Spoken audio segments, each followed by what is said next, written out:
بسم اللہ الرحمن الرحیم۔ نورانی قاعدہ، تختی نمبر 1، مفردات۔ مفردات کے معنی ہیں الگ الگ حروف۔ الگ الگ حروف کو مفردات کہتے ہیں۔ دیکھیں، عربی زبان کے کل حروف ہیں 29۔ ان کو حروف ہجا اور حروف تہجی کہتے ہیں۔ حروف ہجا اور حروف تہجی، یہ ان کا نام ہے۔ باقی یہ جو تختی ہے قاعدے کے ترتیب کے مطابق، تو پہلی تختی کو مفردات کہتے ہیں۔ الگ الگ حروف اس میں ہیں تو اس کو مفردات کہتے ہیں۔ پھر اس کے بعد دوسری تختی ہے مرکبات، ملے ہوئے حروف۔ تو تختی نمبر 1 ہے مفردات۔ مفردات کے معنی الگ الگ حروف۔ یہ جو 29 حروف ہے عربی زبان کے، جن کو حروف ہجا اور حروف تہجی کہتے ہیں، یہ قرآن کریم اور عربی زبان کی بنیاد ہے۔ جب تک یہ حروف ٹھیک نہ ہو تو الفاظ ٹھیک نہیں ہو سکتے، اس لیے کہ انہی حروف سے جا کر کے آگے الفاظ بنتے ہیں۔ حروف جب آپس میں ملتے ہیں تو لفظ بنتا ہے، اور ان الفاظ سے آگے جملے بنتے ہیں۔ اس لیے بنیاد یہ حروف ہے۔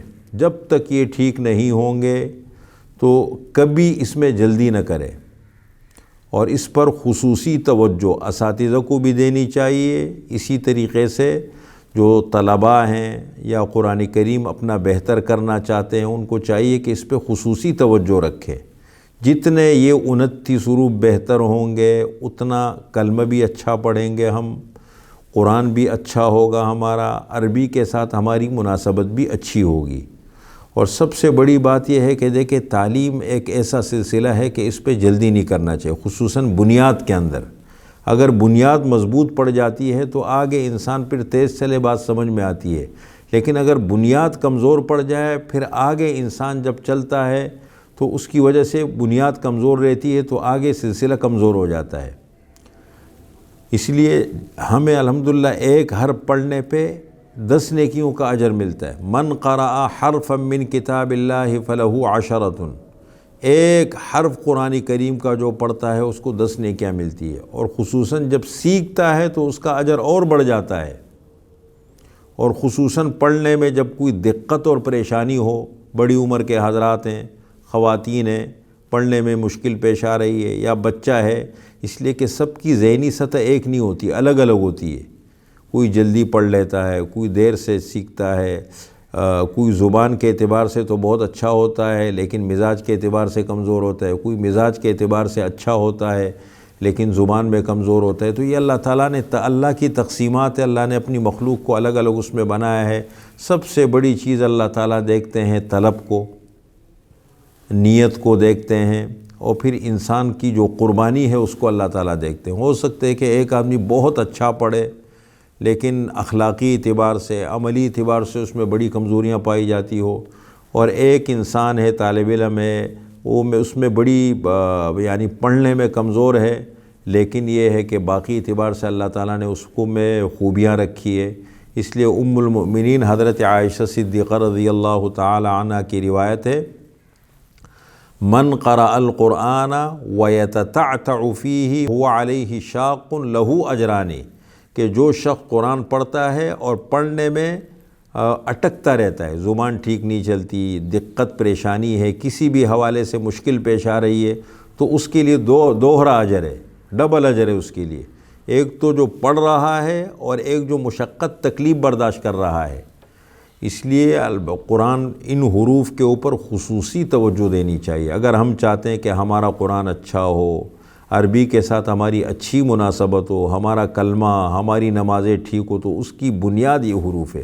حروف ٹھیک ہوں گے تو الفاظ بھی ٹھیک ہوں گے، اور الفاظ ٹھیک ہوں گے تو آگے جملے بھی ہم پڑھنے میں بھی ہمیں آسانی رہے گی۔ تو اس کا خیال رکھنا چاہیے۔ اب یہ 29 حروف ہے، میں آپ کے سامنے ادا کرتا ہوں۔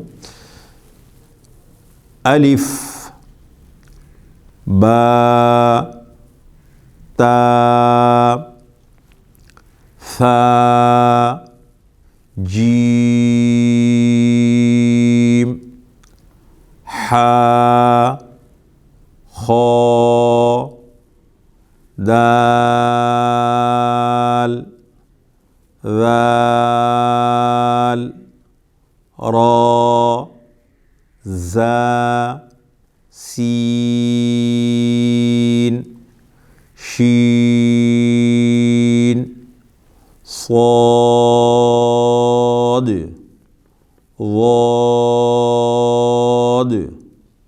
طا ظا عین غین فا قاف کاف لام میم نون واو ہا حمزہ یا، یہ ہیں 29 حروف۔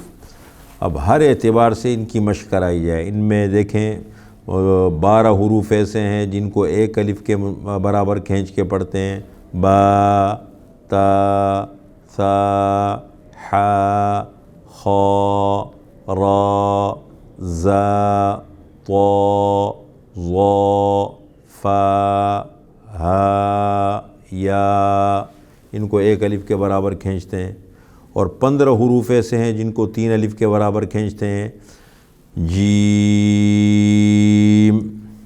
دال ذال سین شین صاد ضاد عین غین قاف کاف لام میم نون واو، یہ 15 حروف ہیں جن کو 3 الف کی مقدار کھینچتے ہیں۔ پھر اس میں نرم حروف بھی ہے، سیٹی والے۔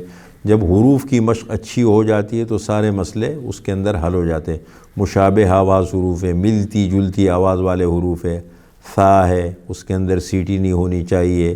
سین ہے، سیٹی والا حرف ہے۔ صاد ہے، سیٹی والا ہے، لیکن ان میں فرق یہ ثا اس میں سیٹی نہ ہو، باریک ہے، سین باریک ہے، صاد ہے تو تا ہے، طا ہے، اب تا باریک ہے، طا موٹا ہے، قاف ہے، کاف ہے۔ تو اس طریقے سے ان کی مشق کرا کر کے ہر اعتبار سے ان کی مشق کرائیں قاری صاحب، خود بھی انسان مشق کرے، تھوڑی توجہ دے۔ انشاءاللہ یہ حروف اگر بہتر ہو گئے تو آگے ہمارے قرآن کی بنیاد اور ہمارے دین کی بنیاد، چونکہ ہمارے دین کی بنیاد عربی زبان کے اوپر ہے، اور جب یہ حروف ٹھیک ہوں گے تو عربی کے ساتھ بھی بڑی اچھی مناسبت پیدا ہوگی اور دین کے ساتھ بھی بڑی اچھی مناسبت رہے گی۔